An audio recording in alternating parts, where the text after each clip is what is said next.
मुक्या जनावरांना आपुलकीचा घास, शेतातील चारा केला खुला, सर्वत्र त्याची चर्चा। शेतकऱ्याकडून विनामूल्य पाळीव जनावरांसाठी चारा दिला जातोय। शहरी भाग असो किंवा ग्रामीण भाग असो, इथं पाळीव जनावरांचा चाऱ्याचा प्रश्न गंभीर असतो। त्यातच शेतकऱ्यानं हे मोलाचं पाऊल उचललंय।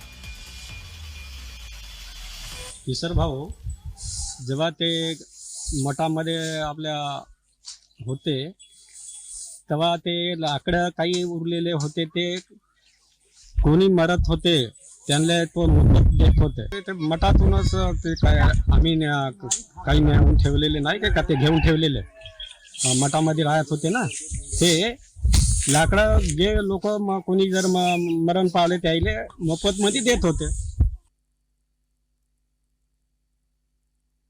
शेती आहे पण माझं चूर्ण व्हायचं आहे, त्याकरता आपल्या बैलांना किंवा ढोरांना चारा नसल्यामुळे मी किशोरभाऊ अगस्ती यांचं चूर्ण झालं, तिथून मी 1-2 बंडी आपल्या बैलाचा चारा म्हणून किंवा गाईचा चारा म्हणून त्याकरता एखादी बंडी मी नेलं।